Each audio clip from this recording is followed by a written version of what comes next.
चलिए। Good evening students. स्वागत है आप सबका आगाज़ इंस्टीट्यूट में। आज की जो हमारी क्लास है यह करंट अफेयर्स की पहली क्लास है। एमपीपीएससी प्रीलिम्स का जो सिलेबस है उस सिलेबस में जो यूनिट 8 है उस यूनिट 8 को हम स्टार्ट कर रहे हैं। ये जो करंट अफेयर की क्लासेस हैं ये क्लासेस हम एमपीपीएससी प्रीलिम्स के हिसाब से इन क्लासेस को पढ़ेंगे जो भी सिलेबस है एमपीपीएससी प्रीलिम्स का। लेकिन उसके अतिरिक्त अदर जो एग्ज़ाम्स हैं जिनमें करंट अफेयर्स पूछा जाता है उन सारी ही परीक्षाओं के लिए ये करंट अफेयर्स की क्लास महत्वपूर्ण है ना। क्योंकि करंट अफेयर्स चाहे आप एमपीपीएससी के लिए पढ़ो चाहे व्यापम के लिए पढ़ो, है ना, काम सभी परीक्षाओं में बराबर आता है।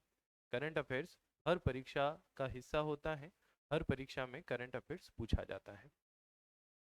एमपीपीएससी प्रीलिम्स की बात करें तो एमपीपीएससी प्रीलिम्स के सिलेबस में स्पष्ट तौर पर लिखा है कि करंट अफेयर्स के जो प्रश्न होंगे वो प्रश्न एक सामान्य स्तर के होंगे। मतलब ऐसे प्रश्न होंगे जो एक सामान्य नागरिक को पता होना चाहिए। एक सामान्य व्यक्ति को जिन खबरों के विषय में पता होता है उन खबरों से प्रश्न होंगे, उन विषयों से प्रश्न होंगे। तो यहाँ पर आपको ये जानना आवश्यक है कि आखिर में एमपीपीएससी किस प्रकार के करंट अफेयर के प्रश्न पूछता है। किस प्रकार से मेरा तात्पर्य है कि करंट अफेयर्स तो आप सब जानते हैं कितना है। रोज सूर्य निकलता है, सूर्य की जो किरणें निकलती हैं उन किरणों के नीचे जितना भी संसार है ये सारा डेली का नया करंट अफेयर्स है। तो आप कितना पढ़ोगे और किस विषय में पढ़ोगे और क्या क्या पढ़ोगे, है ना, ये बहुत मुश्किल है। इसीलिए करंट अफेयर से लोग डरते भी हैं, घबराते भी हैं कि करंट अफेयर्स में हम क्या पढ़ें। क्योंकि करंट अफेयर्स का जो सिलेबस है वो इतना विशाल है। हिस्ट्री पॉलिटी में चलो ये तो पता है कि सिंधु घाटी सभ्यता से लेकर इस टॉपिक तक हमें पढ़ना है, क्वेश्चन इन्हीं में से कहीं से होंगे। लेकिन करंट अफेयर्स में तो ये भी नहीं पता होता है कि क्वेश्चंस कहाँ से होंगे। क्वेश्चन साइंस एंड टेक से होंगे, क्वेश्चंस अवार्ड से होंगे, या क्वेश्चंस किसी योजना से होंगे, है ना, या क्वेश्चंस गवर्नमेंट के जो भी अधिकारी हैं, या हम यूँ बात करें जो भी उच्च पद पर आसीन जो भी अधिकारी हैं, चाहे मुख्यमंत्री हो चाहे प्रधानमंत्री हो, है ना, ये जितने भी फेमस व्यक्ति हैं, या हम यूँ कहें कि ये जितने भी अ, प्रधानमंत्री, मुख्यमंत्री, या कोई भी बॉलीवुड स्टार हो गया, कोई क्रिकेटर हो गया, है ना, मतलब पदाधिकारी हो गए, सेलिब्रिटीज हो गए, मतलब हम यूँ कहे बोल सकते हैं कि जो भी हमारे देश के महान व्यक्ति हैं या महान व्यक्तित्व जो हैं उनके विषय में पढ़े, है ना। ये भी एक बच्चों के मन में डाउट होता है कि नरेंद्र मोदी जो वर्तमान प्रधानमंत्री हैं तो उनकी सारी यात्राओं, उन्होंने कहाँ पर कौन कौन सी डील की, इन सारी चीज़ों को पढ़ ले। जो मुख्यमंत्री हैं उन्होंने कहाँ से कितना कर्जा लिया, है ना, किसको कितना दिया, और कौन कौन सी योजनाएं लॉन्च की, इन्हें पढ़े। या नियुक्तियां पढ़ ले, इसका भी निधन हुआ, इसको कोई अवार्ड मिला, ये पढ़े। मतलब बहुत सारे डाउट्स होते हैं बच्चों के मन में कि करंट अफेयर्स में आखिर पढ़ा क्या जाए। और इसीलिए करंट अफेयर्स जो है बच्चों को टफ भी लगता है कि आखिर में करंट अफेयर्स में क्या अ, पढ़े और क्या नहीं पढ़े, है ना, ये समझ नहीं पाते हैं स्टूडेंट्स।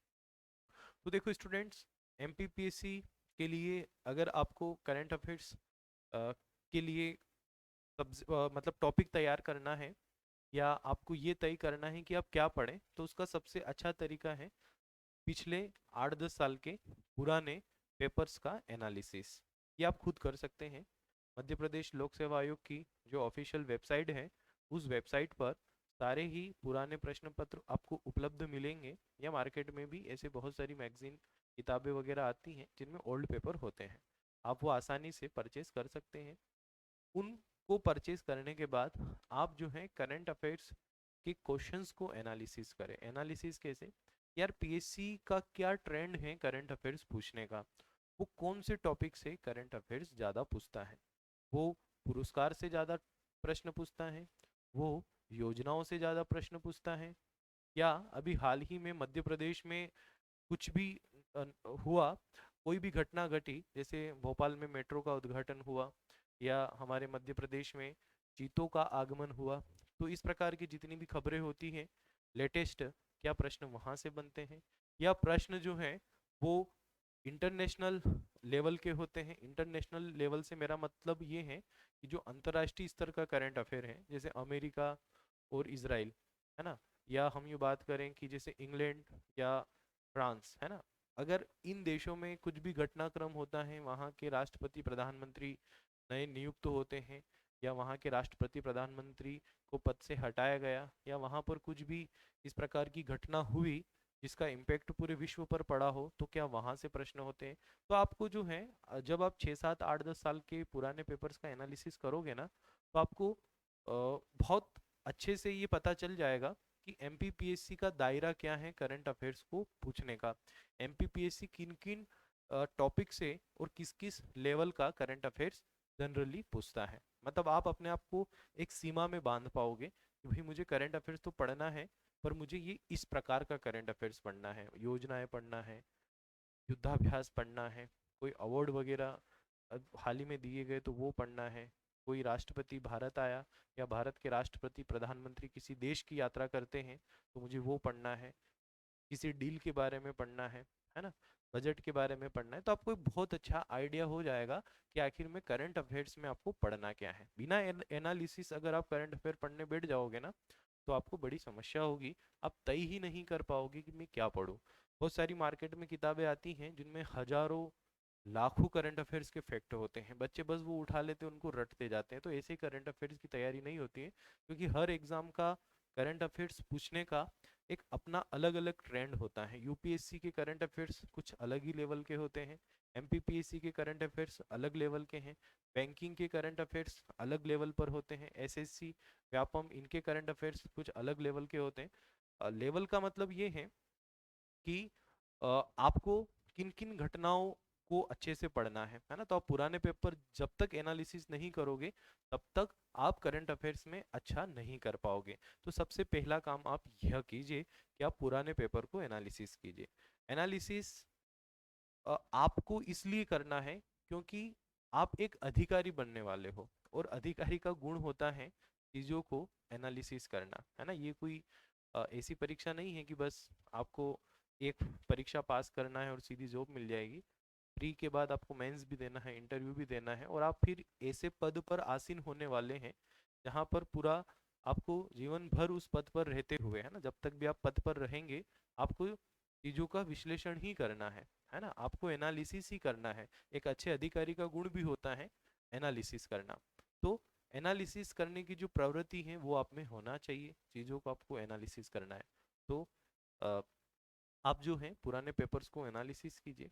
हमने भी पुराने 10 12 15 जब तक हमको पेपर उपलब्ध हो सके एमपीपीएससी प्रीलिम्स के, उन सारे पेपर्स को लेकर हमने जो एनालिसिस किया उसी एनालिसिस के आधार पर मैं आपको यहाँ पर करंट अफेयर्स पढ़ाऊंगा यूनिट 8 के। मतलब एमपीपीएससी जिस क्षेत्र के करंट अफेयर्स पूछता है, एमपीपीएससी जिन जिन टॉपिक से करंट अफेयर्स पूछता है, तो वो सारे के सारे टॉपिक्स, उन सारे के सारे टॉपिक से जो हाल ही में घटनाएं घटित हुई, वो सारी की सारी हम इन क्लासेस में, जो भी यूनिट 8 की जितनी भी क्लासेस रहेगी, उन सारी क्लासेस में हम उन टॉपिक को और उन टॉपिक से रिलेटेड घटनाओं को कवर करेंगे। ठीक है।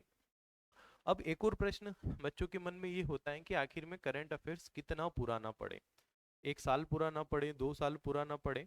तो देखो स्टूडेंट, ऐसा कोई फिक्स नहीं है कि करंट अफेयर्स 6 महीने का ही पूछा जाएगा। ऐसा भी फिक्स नहीं है कि करंट अफेयर्स 2 साल 3 साल पुराना ही पूछा जाएगा, या करंट अफेयर्स जो लेटेस्ट ईयर है उसी का पूछा जाएगा। ऐसा कोई फिक्स नहीं है। करंट अफेयर्स हो सकता है कि 2 साल 3 साल पुराना भी पूछा जाए। अब यहाँ पर एक चीज और आती है कि अगर 3 साल पुराना कोई घटना के बारे में अभी हाल ही के विषय में पूछा जा रहा, तो फिर वो करंट अफेयर्स कैसे हुआ। क्योंकि करंट अफेयर्स का मतलब ही होता है कि जो समसामयिक हो, जो अभी हाल फिलहाल में घटित हुआ हो, या अभी हाल फिलहाल में जिस घटना का इम्पेक्ट हो, तो वही करंट अफेयर्स है। तो 3 साल पुराना अगर कोई पूछा तो फिर वो करंट अफेयर्स कैसे हुआ, वो तो फिर एक प्रकार से देखा जाए तो इतिहास बन चुका है ना। तो आपको ये भी तय करना होगा कि करंट अफेयर्स कितने पुराने तक आपको पढ़ने होते हैं, ना, उससे ज्यादा पुराने फिर वो इतिहास है। आप 1980 का कोई फैक्ट पढ़ लो और कहो कि क्या सर ये करंट अफेयर्स होगा, तो वो अब करंट अफेयर्स नहीं, वो एक इतिहास बन चुका है। 2010 का कोई फैक्ट आप पढ़ लो और आप कहो कि सर 2010 में ऐसा हुआ था, ये करंट अफेयर्स का है, तो ये करंट अफेयर्स कहाँ है अब, ये तो अब इतिहास बन चुका है। तो करंट अफेयर्स मतलब जो हाल ही में जो चीजें चल रही हैं आपको उनके बारे में याद करना है, आपको उनके विषय में पढ़ना है। अगर 2 साल 3 साल पुराना कोई फैक्ट पूछ रहा है एग्जामिनर, तो एक प्रकार से देखा जाए तो वो करंट अफेयर्स नहीं है, वो तो अब इतिहास बन चुका है ना। 3 साल 4 साल पुरानी कोई घटना अभी हाल ही में अगर पूछ ली गई कि भैया बताइए कि ऐसा आंदोलन भारत में कब हुआ था, अब आप समझोगे यार ये तो करंट अफेयर से आ गया, 4 साल पुराना करंट अफेयर पूछ लिया। अरे 4 साल पुराना करंट अफेयर्स नहीं, वो तो उसने इतिहास का क्वेश्चन पूछा है एक प्रकार से देखा जाए तो, है ना। 4 साल पहले कोई घटना घटी है, अभी वर्तमान में 4 साल बाद अगर परीक्षा परीक्षा में परीक्षक पूछ रहा है, तो वो करंट अफेयर्स नहीं है, वो इतिहास है। लेकिन बच्चे क्या सोच लेते हैं कि यार 4 साल 3 साल पुराना फैक्ट पूछा था, तो वो भिड़ जाते हैं 3 साल पुराने सारे करंट अफेयर्स याद करने में। हालांकि अच्छा भी है, आप जितना ज़्यादा अवेयर रहोगे चीज़ों से उतना आपके लिए चीज़ें आसान होगी। लेकिन आपको ये जानना होगा कि आखिर में करंट अफेयर्स का मतलब क्या होता है। करंट अफेयर्स का मतलब यही होता है कि अभी हाल ही में जो कुछ भी देश में चल रहा है, जो कुछ भी राज्य में चल रहा है, या जो कुछ भी अंतर्राष्ट्रीय स्तर पर चल रहा है, भले कोई घटना ऐसी है जो 10 साल पहले उपजी थी, या कोई भी ऐसा विषय है जो विषय 10 साल पहले शुरू हुआ था, पर उस विषय पर बहस आज भी बनी हुई है, तो एक प्रकार से वो करंट अफेयर ही है ना। जैसे कि भारत को यूएनओ का स्थायी सदस्य होना चाहिए, है ना, ये बहस बहुत पुरानी है ना, कई सालों से ये बहस चल रही है, वर्तमान में भी चल रही है। अभी रशिया ने कहा है कि भाई भारत को संयुक्त राष्ट्र संघ का स्थायी सदस्य होना चाहिए, है ना, ये अभी चल रही है ये बात।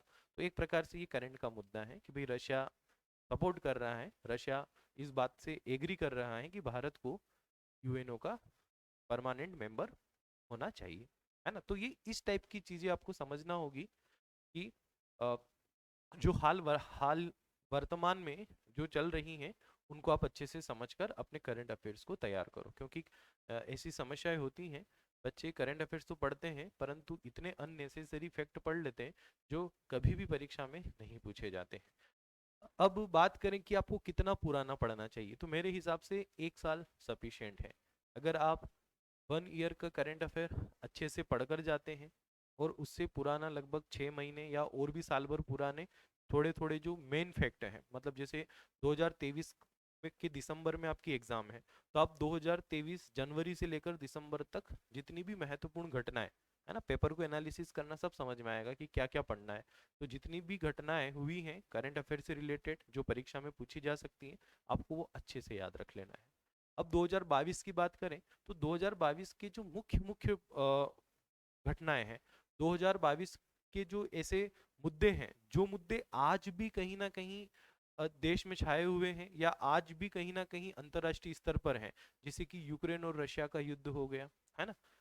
तो इस प्रकार के जो मुद्दे हैं आप उन मुद्दों की भी पहचान कीजिए और उन मुद्दों से रिलेटेड जो भी हाल वर्तमान में जो प्रश्न हो सकते हैं तो आप उन्हें बना लीजिए, या कोई ऐसी घटना घटी हो जो भारत के इतिहास में पहली बार ही हुई हो, है ना। जैसे नरेंद्र मोदी जो देश के प्रधानमंत्री, मान लो उन्होंने किसी एक ऐसे देश का दौरा किया जिस देश में आज तक भारत का कोई प्रधानमंत्री नहीं गया था, और उस देश के साथ भारत ने अच्छी खासी डील की और भारत के लिए वैश्विक रिश्तों में या भारत की जो वैश्विक छवि है उसमें काफी सुधार हुआ उस देश की यात्रा से या उस देश के साथ उस डील से।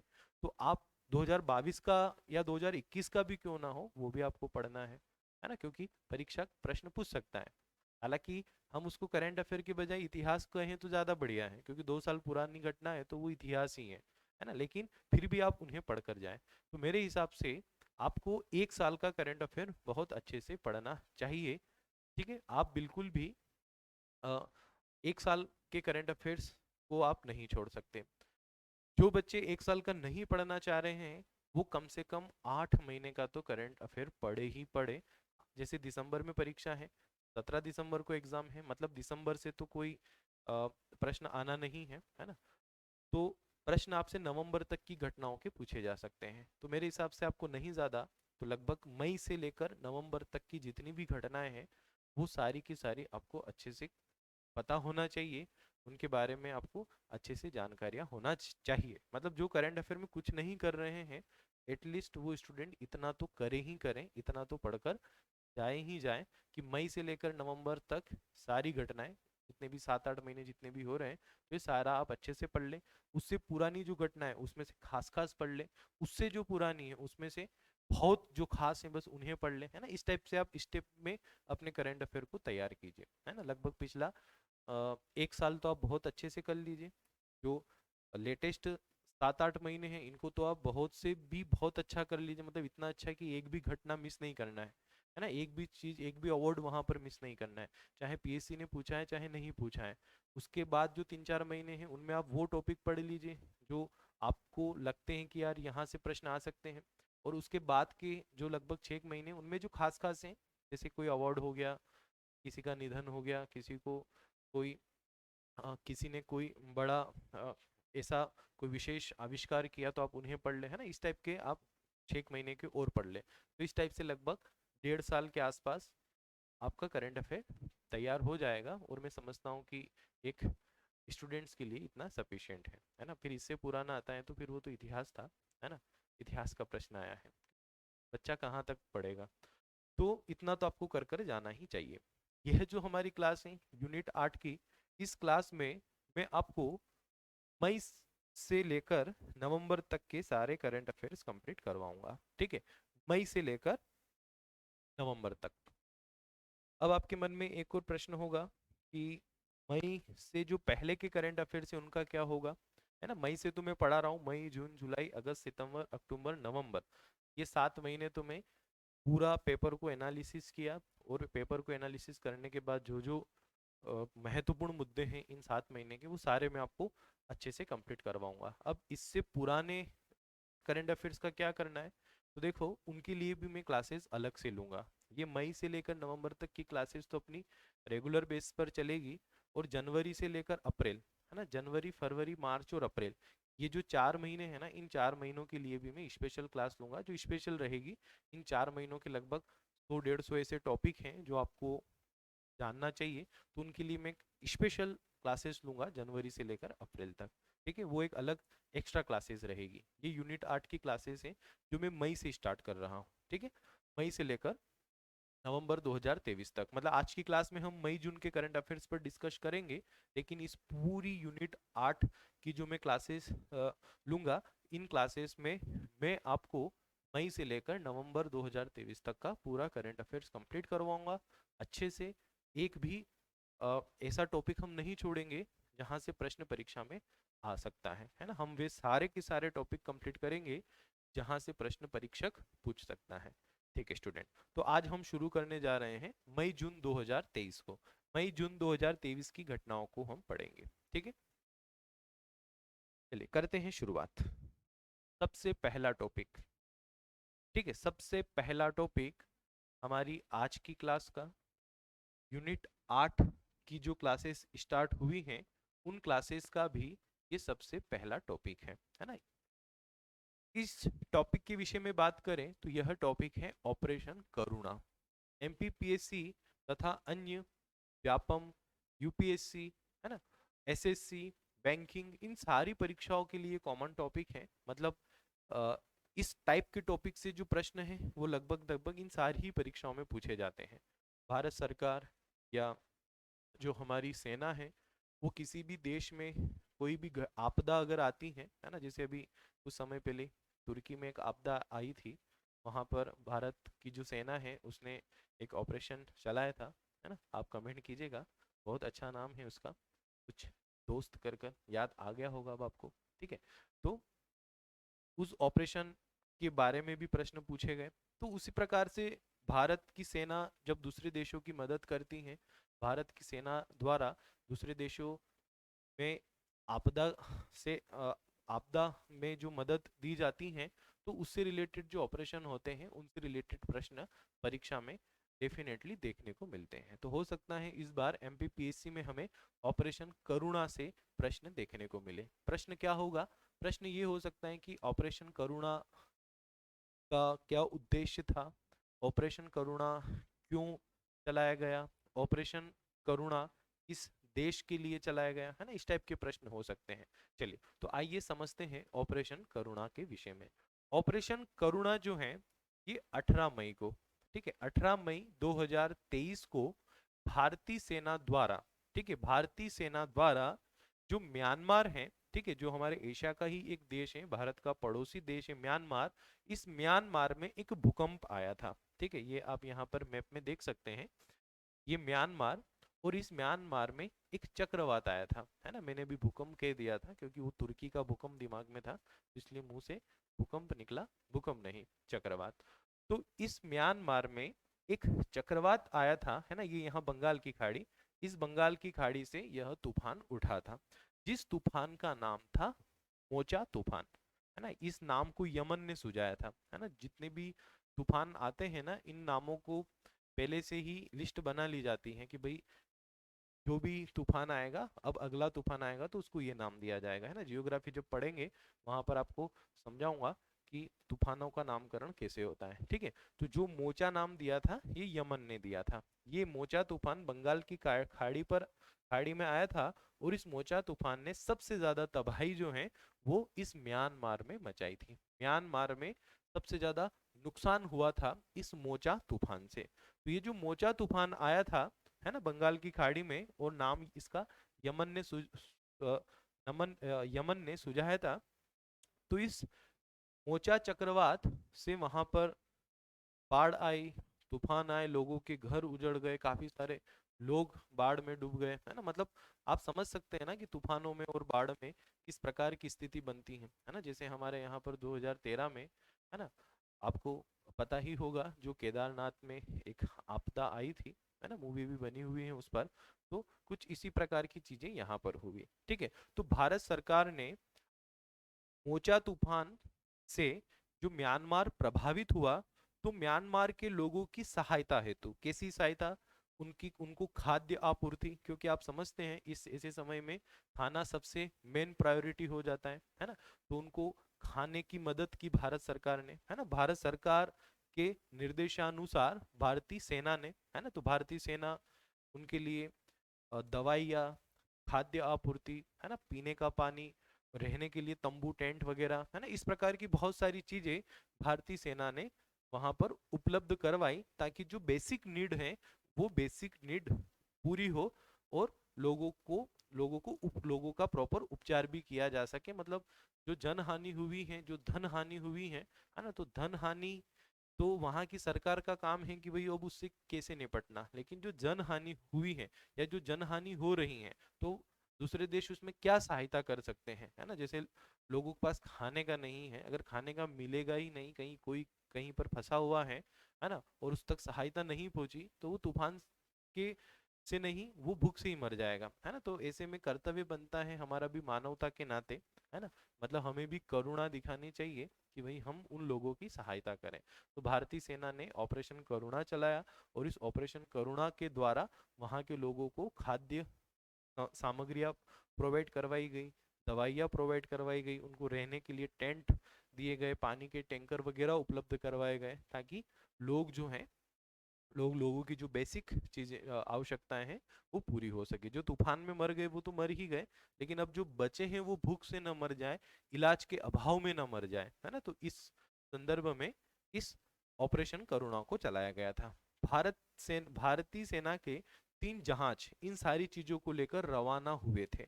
एक जहाज का नाम था शिवालिक, है ना, ये नाम भी पूछे जा सकते हैं परीक्षा में। एक जहाज का नाम था शिवालिक, एक जहाज का नाम था कमोरता, और तीसरा जो जहाज था उसका नाम था सावित्री। तो सावित्री, कमोरता और शिवालिक, ये तीनों ही जहाज खाद्य आपूर्ति, दवाएं, टेंट, पानी के पंप, है ना, ये सारी चीजें जो हैं ये लेकर म्यांमार के लिए रवाना हुए थे, ठीक है।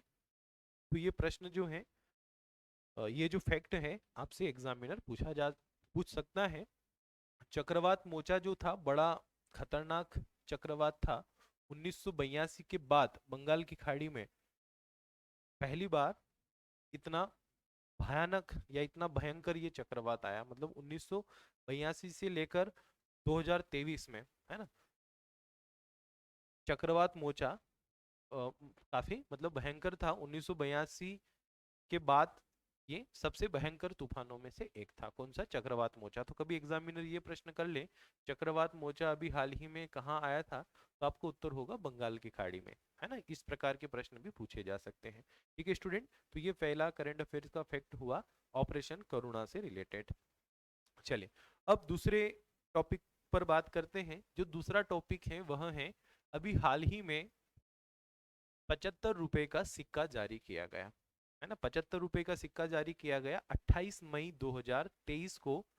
कब किया गया? तो नए संसद भवन के उद्घाटन के उपलक्ष्य में। नया संसद भवन बनकर तैयार हुआ, है ना। उस पर भी हम एक मतलब उस टॉपिक पर भी हम बात करेंगे, है ना, पूरा समझेंगे उस नए संसद भवन के विषय में। तो जो नया संसद भवन है, इस नए संसद भवन के उद्घाटन के अवसर पर 75 रुपए का 75 रुपए का एक कॉइन लॉन्च किया गया, एक सिक्का जारी किया गया। ठीक है, तो एग्जामिनर पहला प्रश्न तो यही पूछ सकता है कि भी हाल ही में 75 रुपए का सिक्का किस उपलक्ष्य में जारी किया गया। तो ये जारी किया गया किस उपलक्ष्य में स्टूडेंट? नए संसद भवन के उद्घाटन के उपलक्ष्य में, है ना। अब आपने कई बार ये भी देखा होगा, है ना, कि 75 रुपए के सिक्के, कई बार आपने देखा होगा 150 रुपए का सिक्का, है ना, 200 रुपए का सिक्का, 120 रुपए का सिक्का, या इस टाइप से काफी सारे सिक्कों के बारे में आप पढ़ते हैं, है ना। कि अभी अ, एक महान व्यक्ति का जन्मदिन हुआ 120वां, तो सरकार ने 120 रुपए का सिक्का लॉन्च किया। या 100वीं जयंती थी तो 100 रुपए का सिक्का लॉन्च किया, है ना। ऐसा आप कई बार अखबारों में और न्यूज चैनल में देखते और सुनते हैं। तो फिर ये सिक्के हम तक क्यों नहीं पहुंचते हैं? 75 रुपए का सिक्का जारी हुआ, 200 रुपए का सिक्का जारी हुआ, 125 रुपए की सिक्का जारी जारी हुआ, 50 रुपए का सिक्का जारी हुआ, लेकिन ये सिक्के आज तक हमने तो कभी देखे नहीं। अधिकतम हमने 20 रुपए का सिक्का मार्केट में देखा है ना। इससे ज्यादा मूल्य का सिक्का कभी मार्केट में, है ना, या जो जनरल सर्कुलेशन होता है उस जनरल सर्कुलेशन में कभी नहीं देखा। तो फिर इन सिक्कों को लॉन्च क्यों करते हैं? तो देखो स्टूडेंट, ये जनरली स्मारक सिक्के होते हैं, है ना। ये सिक्के जनरल सर्कुलेशन के लिए नहीं होते हैं। ये सिक्के सिर्फ और सिर्फ एक स्मारक सिक्के होते हैं, जो हम किसी की याद में या किसी के लिए इन्हें जारी करते हैं। ये जनरल सर्कुलेशन में उपलब्ध नहीं होते हैं। हाँ, लेकिन अगर आप इन्हें खरीदना चाहें एक स्मारक के रूप में, है ना, एक प्रतीक के रूप में आप इन्हें अपने पास रखना चाहें, आप इन्हें अपने घर पर रखना चाहें, तो गवर्नमेंट ऑफ इंडिया ने ऐसी जो वेबसाइट है वो वेबसाइट दी है ना, जिस वेबसाइट का नाम है indiagovernment.mint.in, है ना, इंडिया GOVTMINT.in। इस वेबसाइट पर जाकर आप जो है वहां से इन सिक्कों को परचेज कर सकते हैं। हाँ, लेकिन एक और महत्वपूर्ण बात कि वहां पर आपको 75 रुपए का सिक्का जो है ये 75 रुपए में नहीं मिलेगा, है ना। 75 रुपए के सिक्के के लिए हो सकता है आपको 2,500 से 3,000 रुपए पे करना पड़े, है ना। 2,500 से 3,000 रुपए आपको इसके लिए पे करना होंगे, है ना। या कोई भी सिक्का हो, आपको 2,000-3,000 रुपए ही उसके लिए पे करना होंगे, है ना, क्योंकि स्मारक सिक्के होते हैं, एक प्रतीकात्मक सिक्के होते हैं, है ना। सिक्के जो हैं ये स्मारक सिक्के हैं, ये जनरल सर्कुलेशन में नहीं होते हैं, है ना। हाँ, लेकिन आप इन्हें परचेज कर सकते हैं। ठीक है, तो अभी हाल ही में ये 75 रुपए का सिक्का भारत सरकार द्वारा संसद भवन के उद्घाटन के उपलक्ष्य में लॉन्च किया गया था 28 मई को, है ना। तो ये प्रश्न परीक्षा में पूछा जा सकता है, क्योंकि इस प्रकार के प्रश्न पहले भी पेपर में आए हुए हैं। ठीक है, नेक्स्ट करंट अफेयर के टॉपिक की बात करें तो नेक्स्ट टॉपिक जो है हमारा वह है राष्ट्रपति राष्ट्रपति द्रौपदी मुर्मू को सूरीनाम का सर्वोच्च सम्मान दिया गया, है ना। सर्वोच्च सम्मान दिया या मिला। ठीक है, तो अभी हाल ही में जो सूरीनाम है ना, सूरीनाम जानते हो ना कहाँ पर है? ठीक है, अमेरिका महाद्वीप का हिस्सा है। अब अमेरिका महाद्वीप भी दो है, एक उत्तरी अमेरिका और एक दक्षिणी अमेरिका। कमेंट करके आप बताइएगा कि उत्तरी अमेरिका में पड़ता है सूरीनाम या दक्षिणी अमेरिका में पड़ता है, क्योंकि हो सकता है ये भी पूछ लें कि सूरीनाम कौन से महाद्वीप का हिस्सा है ना। तो आपको बताना है सूरीनाम कौन से महाद्वीप का हिस्सा है, हिंट मैंने दे दी है ना। और अगर मेरी हिंट गलत है और कोई कहे नहीं सर सूरीनाम तो अफ्रीका का हिस्सा है, तो वो भी आपको कमेंट में लिखना है किस, है ना। तो आपको बताना है सूरीनाम कौन से महाद्वीप में है।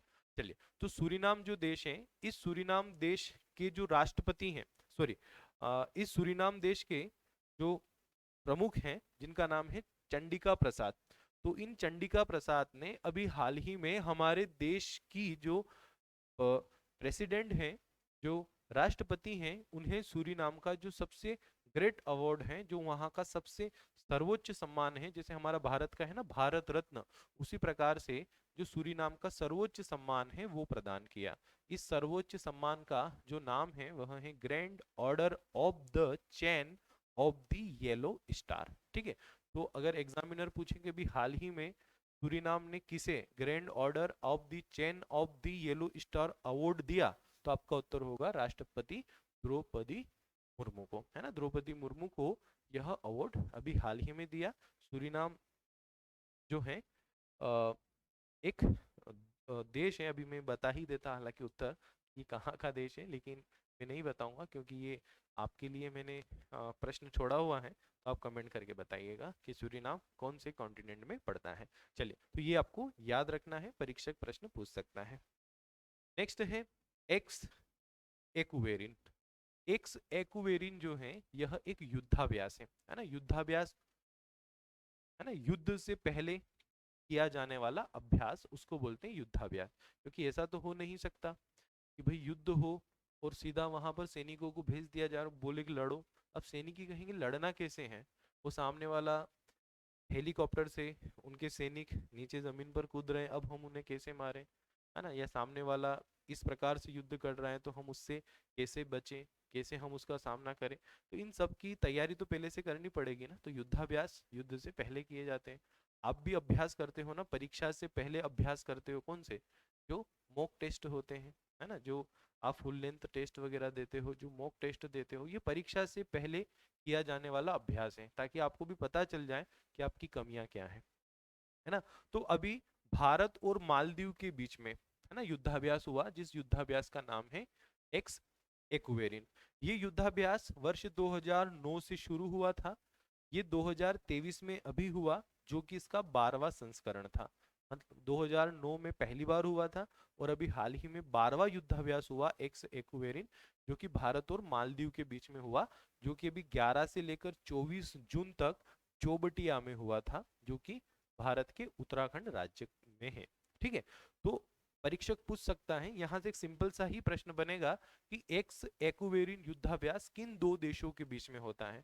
भारत मलेशिया, भारत मालदीव, भारत श्रीलंका, भारत बांग्लादेश, इस प्रकार के ऑप्शन होंगे। आपका उत्तर होगा भारत और मालदीव, है ना। भारत और मालदीव के बीच में होने वाला एक युद्धाभ्यास है, नाम है जिसका एक्स एक्वेरिन। ठीक है, इसका उद्देश्य यही है कि भाई आपदा, ये जो एक्स एक्वेरिन होता है ना, इस एक्स एक्वेरिन युद्धाभ्यास का जो उद्देश्य है वो उद्देश्य ये है कि जब भी कोई आपदा आ जाए, है ना, तो उस आपदा में दोनों देशों की जो सेना है वो कैसे एक दूसरे के साथ मिलकर उस आपदा का सामना कर सकती है।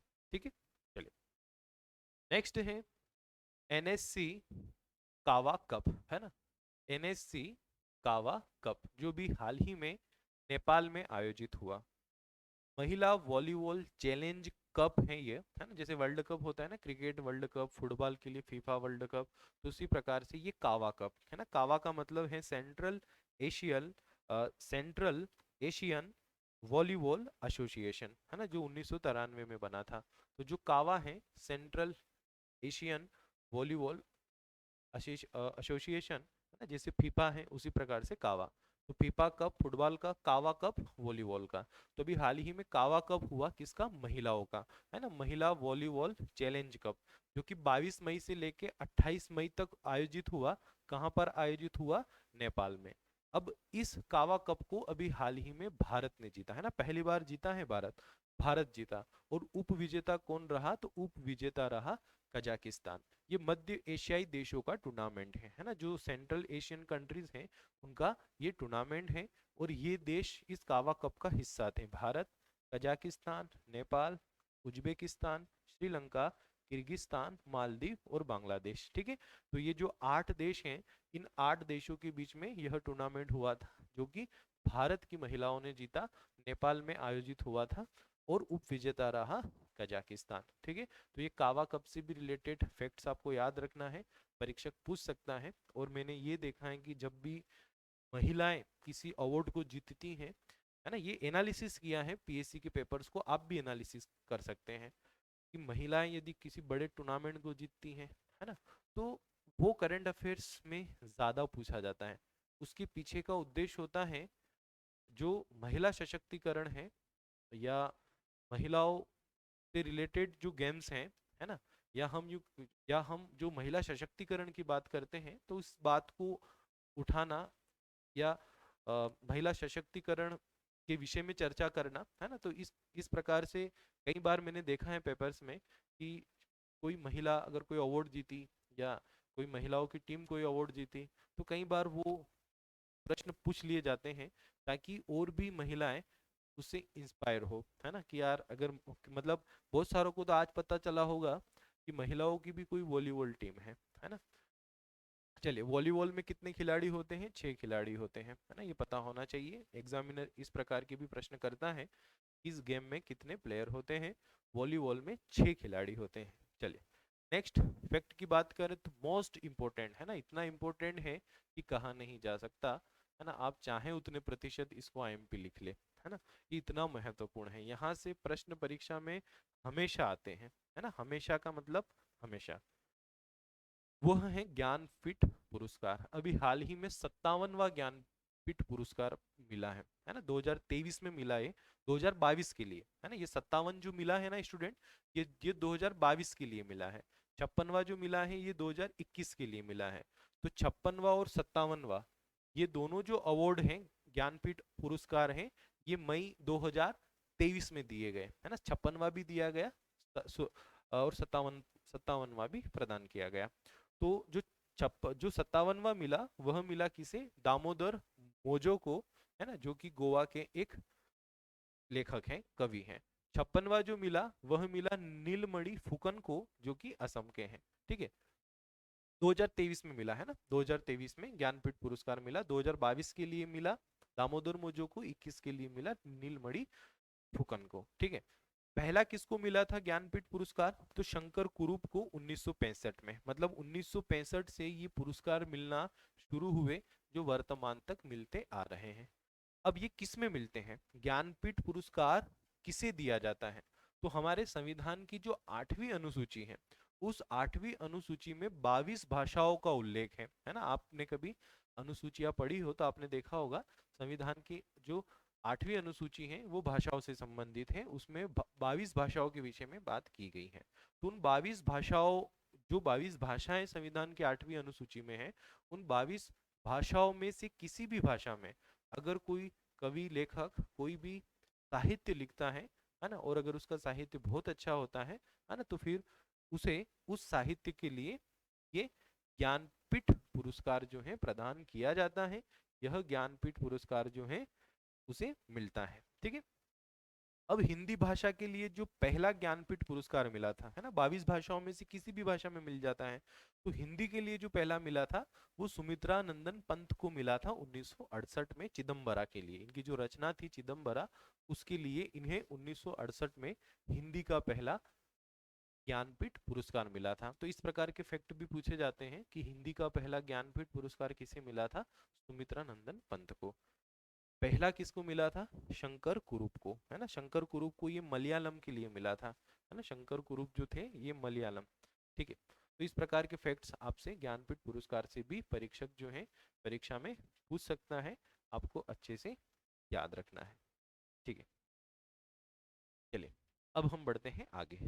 ठीक है, तो ये आज की जो क्लास है हमारी, इस क्लास में अब तक हमने जो महत्वपूर्ण महत्वपूर्ण फैक्ट्स हैं, है ना, जहां से परीक्षा में प्रश्न आते हैं, उन फैक्ट्स को हमने पढ़ा। अब हम शुरू करते हैं एक क्विज सेशन। आज अभी तक हमने जितने भी फैक्ट्स पढ़े, है ना, जो भी 5-6 करंट अफेयर के टॉपिक हमने पढ़े, अब उन टॉपिक से परीक्षा में क्या क्या प्रश्न हो सकते हैं, है ना, उन टॉपिक से परीक्षा में क्या क्या प्रश्न हो सकते हैं, और आप भी कोशिश कीजिएगा कि इन प्रश्नों के आप उत्तर दें, है ना, बिना देखें आपको इनके उत्तर देना है। मतलब स्क्रीन पर तो देखना है, आंसर नहीं देखना है ना। पता चला आपने आंखें बंद कर ली, तो आंखें बंद कर कर नहीं, आंखें खोलना है, अपनी स्क्रीन पर भी देखना है, बस आपको आंसर नहीं देखना है, गूगल वगैरह सर्च नहीं करना है, जो भी मैंने पढ़ाया उसमें आपने कहीं लिखा हो तो उसमें नहीं देखना है ना। आपको कोशिश करना है कि आप इनके सही उत्तर दें। चलो, तो पहला क्वेश्चन है, अभी हाल ही में किस देश के चक्रवात से प्रभावित नागरिकों की सहायता हेतु ऑपरेशन करुणा चलाया गया था, है ना। मतलब इस टाइप के प्रश्न परीक्षा में आपको देखने को मिलेंगे। तो किस देश की सहायता के लिए? यमन, म्यांमार, मालदीव और श्रीलंका, है ना। मान लो ये चार आपको ऑप्शन है, तो इन चारों में से कौन सा सही होगा? तो स्टूडेंट अभी हमने देखा ये किसके लिए शुरू किया गया था, म्यांमार के लिए। ठीक है, कुछ इसी प्रकार के प्रश्न आपको फाइनल एग्जाम में भी देखने को मिलेंगे। चलिए नेक्स्ट है, अभी हाल ही में मोचा तूफान द्वारा किस देश में भयंकर तबाही मचाई गई? यमन में, म्यांमार में, मालदीव में या श्रीलंका? तो इसका आंसर होगा स्टूडेंट म्यांमार।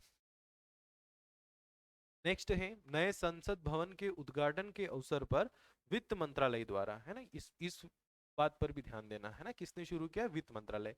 वित्त मंत्रालय द्वारा कितने रुपए का सिक्का जारी किया गया? 55 रुपए, 75 रुपए, 250 रुपए, 175? तो आपका उत्तर होगा 75, है ना, 75, क्योंकि आजादी के 75 वर्ष भी हो गए हैं। तो आजादी के 75 वर्ष को ध्यान में रखते हुए संसद भवन के उद्घाटन के अवसर पर इस सिक्के को लॉन्च किया। चलिए नेक्स्ट है, अभी हाल ही में सूरीनाम सरकार द्वारा किस भारतीय को सूरीनाम का सर्वोच्च सम्मान प्रदान किया गया? नरेंद्र मोदी, द्रौपदी मुर्मू, एस जयशंकर या बाबा रामदेव? तो किसे मिला अभी हाल ही में सूरीनाम का सर्वोच्च सम्मान? वह मिला भारत की राष्ट्रपति द्रौपदी मुर्मू को। ठीक है, नेक्स्ट जो क्वेश्चन है, नेपाल में आयोजित महिला वॉलीबॉल चैलेंज कप किस देश ने जीता? नेपाल ने, भारत ने, बांग्लादेश ने या कजाकिस्तान ने? आपका उत्तर होगा भारत, है ना। कजाकिस्तान तो उप विजेता था। चलिए नेक्स्ट है, वर्ष 2022 के लिए 57वां ज्ञानपीठ पुरस्कार किसे मिला? दामोदर मोजो, नीलमणि फुकन, दामोदर दास मेहता या इनमें से कोई नहीं, है ना। इस टाइप के ऑप्शन आपको परीक्षा में देखने को मिलेंगे। मतलब यूं मान के चलो कि जो प्रश्न होंगे वो कुछ इसी प्रकार के होंगे परीक्षा में। चलिए, तो किसे मिला? आपको उत्तर होगा दामोदर मोजो को। ठीक है, दामोदर मोजो को यह अवार्ड मिला। नेक्स्ट यदि हम बात करें, तो 56वां ज्ञानपीठ पुरस्कार किस भाषा के साहित्यकार को प्राप्त हुआ? किस भाषा? तो देखो, मैंने आपको बताया था थोड़ी देर पहले कि कौन सी भाषा में मिला था, असमिया में, है ना। मैंने कहा था ना ये असम के थे, तो असमिया भाषा में, है ना। ठीक है, नेक्स्ट, एक्स एक्वेरिन युद्धाभ्यास भारत तथा किस देश के बीच आयोजित हुआ? नेपाल, मालदीव, मलेशिया या बांग्लादेश? ठीक है, बताइए कौन सा होगा इसमें? वेरी गुड, आंसर होगा मालदीव। ठीक है, भारत और मालदीव के बीच में यह आयोजित हुआ। नेक्स्ट है, अभी हाल ही में एक्स एक्वेरिन युद्धाभ्यास भारत के किस राज्य में आयोजित हुआ? है ना, यह भी बड़ा तगड़ा प्रश्न है, परीक्षा में डेफिनेटली पूछा जा सकता है। तो यह कौन से राज्य में आयोजित हुआ? गोवा में, हिमाचल प्रदेश में, उत्तराखंड में या गुजरात में? बताइए क्या होगा इसका आंसर? वेरी गुड, इसका आंसर होगा सी, उत्तराखंड, है ना। उत्तराखंड के चौबटिया में यह आयोजित हुआ था। चलिए नेक्स्ट है, निम्न में से किस जहाज को म्यांमार में चक्रवात से मदद हेतु राहत सामग्री लेकर भेजा गया था? इन चारों में से कौन से जहाज को भेजा था? हिमालय को, अरावली को, शिवालिक को या विराट को? है ना, मैंने आपको 3 जहाज बताए थे, है ना। उन 3 जहाजों में से कौन सा है इनमें से? तो देखो, हिमालय नहीं था, शिवालिक था, अरावली नहीं था, विराट नहीं था। मतलब कौन सा होगा? शिवालिक, है ना। शिवालिक था एक, कोमार्ता था और एक और था सावित्री, है ना। कमोरता, सावित्री और शिवालिक, ये 3 जहाज थे। ठीक है, तो कौन सा है? शिवालिक। ठीक है, तो इस प्रकार के फैक्ट्स जो हैं परीक्षक आपसे पूछेगा और आपको इन फैक्ट्स को अच्छे से याद रखना है। ठीक है स्टूडेंट, तो ये आज की हमारी पहली क्लास हुई जिसमें 2023 मई जून में जो घटनाएं घटी उन घटनाओं से रिलेटेड जो प्रमुख प्रमुख फैक्ट्स थे उन्हें आज की क्लास में हमने पढ़ा। अभी फिनिश नहीं हुआ है मई जून, है ना। मई मई जून में से जो प्रमुख हैं चीजें वो अभी हमने शुरू की हैं, है ना। आज 4-5 टॉपिक हुए, नेक्स्ट क्लास में और 4-5 पढ़ेंगे, अगली क्लास में और 4-5 पढ़ेंगे, है ना। तो इस प्रकार से हम हर मंथ के लगभग भी इंपॉर्टेंट होंगे, किसी में 50 होंगे, किसी में 100 होंगे, किसी में 25 होंगे, किसी में 30 होंगे, है ना। तो जितने भी महत्वपूर्ण महत्वपूर्ण फैक्ट्स होंगे इन मंथ्स के, वो सारे के सारे हम विस्तार से अच्छे समझ के साथ कंप्लीट करेंगे, है ना। समझ के साथ इसलिए क्योंकि फैक्ट्स रटने से इंसान भूल जाता है, लेकिन अगर उन फैक्ट्स को समझाया जाए तो वो लंबे समय तक दिमाग में भी रहते हैं। ठीक है स्टूडेंट, तो आप इन्हें अच्छे से याद रखिएगा। आज तो ये हमारी पहली क्लास थी। आगे जो क्लासेस होगी वो थोड़ी और हम कोशिश करेंगे कि और लंबा लें, है ना। मतलब लगभग 1 घंटा 1.25 घंटे की क्लास रखें। आज 4-5 फैक्ट हमने इंक्लूड किए, आगे आने वाली क्लासेस में हम और भी ज़्यादा फैक्ट्स को इंक्लूड करेंगे, है ना। कोशिश करेंगे कि एक दिन के हम डेली 10-10 फैक्ट्स पढ़ें, और उन 10-10 फैक्ट के इस टाइप से हम एमसीक्यू भी लगा लें क्लास में ही, ताकि एक आइडिया भी हो जाए कि परीक्षा में प्रश्न कैसे आ सकते हैं। ठीक है स्टूडेंट, चलिए, तो क्लास कैसी लगी आप कमेंट कीजिएगा, और अगर आपकी कोई सलाह हो, सजेशन हो, तो वो भी आप दीजिएगा। और आप चैनल को भी सब्सक्राइब कर लीजिएगा, ताकि जब भी क्लास हो आपके पास उसका नोटिफिकेशन पहुंच जाए। आगाज इंस्टीट्यूट जो एप्लीकेशन है, आप उसे प्ले स्टोर से डाउनलोड कर लीजिएगा, ताकि वहां पर आपको सारी की सारी क्लासेस एकदम जमी जमाई मिले, आपको इसे सर्च ना करना पड़े। आपको वहां पर स्टेप बाय स्टेप सारी क्लासेस देखने को मिलेगी। सब्जेक्ट वाइज आपको वहां पर, यूनिट वाइज आपको वहां पर क्लासेस देखने को मिलेगी, ताकि आपको क्लास ढूंढने में कोई दिक्कत ना हो, है ना। तो जिन लोगों ने एप्लीकेशन नहीं डाउनलोड किया, वो प्ले स्टोर पर जाएं, एप्लीकेशन को डाउनलोड करें। डाउनलोड कर करने के बाद आप उसे साइन अप कीजिएगा, है ना। साइन अप में आप जो है अपनी ईमेल आईडी डालिएगा, जो भी पासवर्ड आपको रखना हो, है ना। पासवर्ड स्ट्रॉन्ग होना चाहिए। स्ट्रॉन्ग मतलब उसमें एक अल्फ़ाबेट भी होना चाहिए, उसमें एक न्यूमेरिक भी होना चाहिए, है ना। तो कोई स्पेशल कैरेक्टर भी अगर उसमें हो तो अच्छी बात है। तो कोई आप एक अच्छा स्ट्रॉन्ग पासवर्ड बना लेना, और उसके बाद आप साइन अप करना।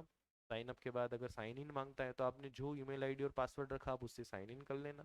साइन इन के बाद आपको वो अलग अलग सेगमेंट वहां पर दिखेंगे, तो आप एमपीपीएससी प्रीलिम्स वाला सेगमेंट ओके करना। जैसे ही आप एमपीपीएससी प्रीलिम्स सेगमेंट को ओपन करके सेव करेंगे, वैसे ही आप एमपीपीएससी प्रीलिम्स वाली दुनिया में पहुंच जाएंगे। एमपीपीएससी प्रीलिम्स की जो क्लासेस हैं, एमपीपीएससी प्रीलिम्स की के जो सब्जेक्ट हैं वो आपको वहाँ पर दिखाई देंगे। तो जो भी सब्जेक्ट आपको जिस भी सब्जेक्ट की आपको क्लासेस चाहिए, आप वहाँ पर क्लिक करके उन सब्जेक्ट की क्लासेस को देख सकते हैं। वहाँ पर आपको एमपीपीएससी प्रीलिम्स के टेस्ट वगैरह, और आप वहाँ पर एक ऑप्शन आपको दिखेगा न्यूज़ फीड का, तो आप उस पर क्लिक करके आप वहाँ करंट अफेयर्स वगैरह, मिसलेनियस वगैरह, ये सारा पढ़ सकते हैं। ठीक है स्टूडेंट, और भी किसी को अगर दिक्कत आए तो आप जो हमारे नंबर है उन पे कॉल या मैसेज कर सकते हैं, व्हाट्सएप पर मैसेज कर सकते हैं, कॉल कर सकते हैं, अगर कोई भी आपको समस्या हो तो। ठीक है स्टूडेंट, चलिए, तो ऑल द बेस्ट। मिलते हैं हम नेक्स्ट क्लास में, जिसमें मई जून के और भी जो महत्वपूर्ण फैक्ट्स हैं उन्हें हम कंप्लीट करेंगे। चलिए, ऑल द बेस्ट।